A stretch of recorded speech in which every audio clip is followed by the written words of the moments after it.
عید الاضحیٰ کے موقع پر بے شمار لوگ اونٹ کی قربانی کرتے ہیں، اونٹ نہر کرتے ہیں۔ یقیناً قربانی کرنا اللہ رب العزت کے ہاں بہت محبوب ترین عمل ہے۔ اونٹ کو نہر کرتے وقت کچھ باتیں ذہن میں رکھیں۔ قربانی کرتے وقت کچھ لوگ آپ کے پاس آئیں گے کہ جناب آپ نے جب اونٹ ذبح کر لینا ہے اس کے گھٹنے کی ہڈی مجھے دینی ہے۔ تو یہ بات ذہن میں رکھیں کہ کوئی شخص آپ سے آ کر اونٹ کے گھٹنے کی ہڈی مانگے تو اس کو اونٹ کے گھٹنے کی ہڈی نہیں دینی۔ اس غیر شرعی عمل میں آپ نے اس کا حصے دار نہیں بننا۔ اب میں بتاتا ہوں کہ وہ آپ سے اونٹ کے گھٹنے کی ہڈی مانگے گا کیوں؟ کیونکہ بہت سارے لوگوں کا نظریہ یہ ہے کہ گھر میں اونٹ کے گھٹنے کی ہڈی رکھنے سے جادو کا اثر نہیں ہوتا۔ یہ نظریہ بالکل غیر اسلامی ہے، غیر شرعی نظریہ ہے۔ اسلام ایسے نظریات کو پسند نہیں کرتا۔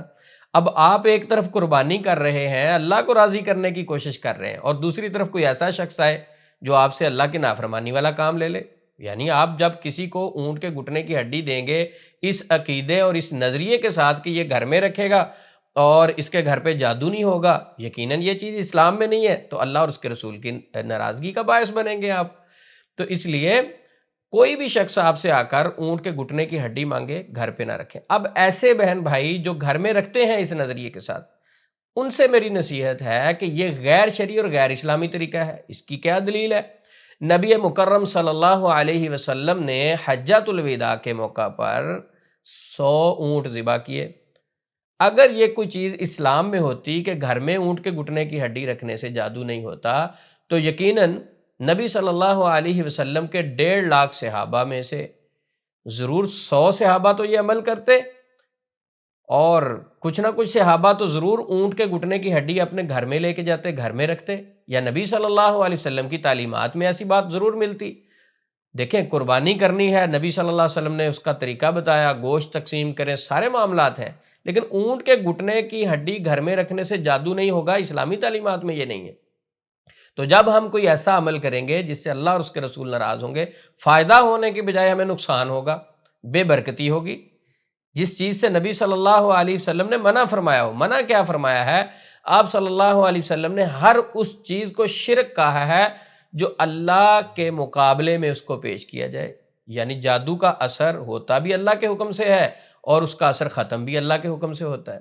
اذکار اور دعائیں پڑھیں اللہ کے حکم سے ہوتا ہے، اور یہ گھر میں جب ہم ہڈی رکھیں گے یہ اللہ کا ہم شریک بنا کے اسے رکھیں گے۔ نعوذ باللہ ہم سمجھیں گے کہ جس کے گھر میں اونٹ کے گھٹنے کی ہڈی نہیں ہے کیا اب وہ جادو سے محفوظ نہیں رہ سکتا؟ رہ سکتا ہے، اللہ کی حفاظت میں ہے۔ تو بہت سارے ہم کیونکہ ہمارے بڑے ہندوؤں کے ساتھ رہے ہیں، ہندوانہ نظریات ہماری لائف میں چل رہے ہیں، ہم ڈیپلی نہیں دیکھتے کہ یہ چیز اسلام میں ہے یا نہیں ہے۔ نبی صلی اللہ علیہ وسلم نے 100 اونٹ ذبح کیے اور صحابہ نے ایک اونٹ کے گھٹنے کی ہڈی بھی اپنے گھر میں نہیں رکھی، کیونکہ نبی صلی اللہ علیہ وسلم کی تعلیمات میں یہ بات نہیں ہے۔ ایک اور حدیث آپ کو سناتا ہوں، آپ کو انشاءاللہ یہ بات سمجھ لگ جائے گی۔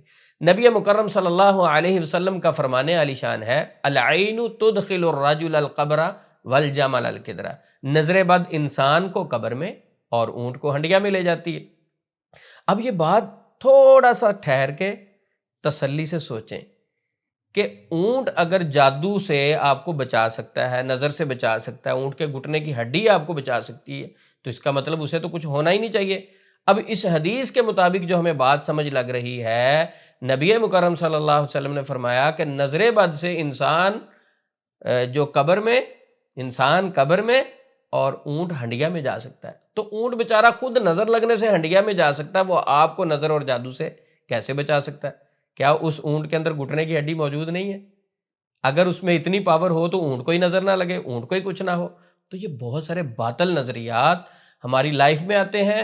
اللہ اور اس کے رسول کی جب ناراضگی آتی ہے تو ہمارے اوپر پھر مسائل پے در پے آنا شروع ہوتے ہیں، ہماری لائف میں بے برکتی آتی ہے، اور ہم ان چیزوں کو درست کرنے کی بجائے، یعنی جو ہماری لائف میں غلطیاں ہیں درست کرنے کی بجائے پھر مایوسیوں کی طرف چلے جاتے ہیں۔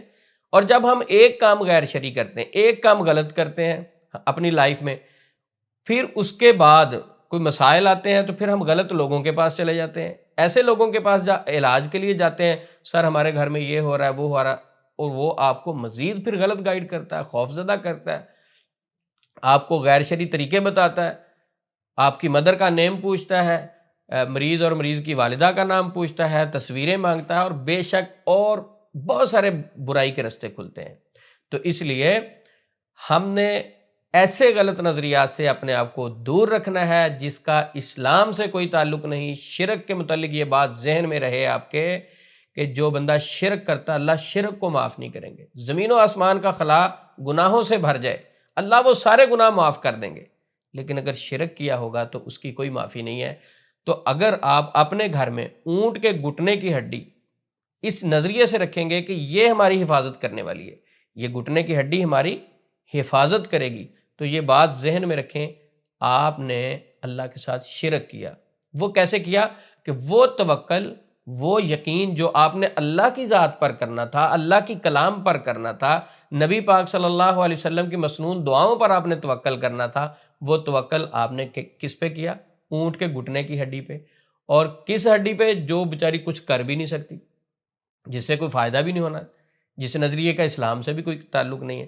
تو میری نصیحت ہے کہ اگر آپ کے گھر میں اونٹ کے گھٹنے کی ہڈی پڑی ہوئی ہے، وہ اٹھائیں اور گھر سے باہر پھینک دیں۔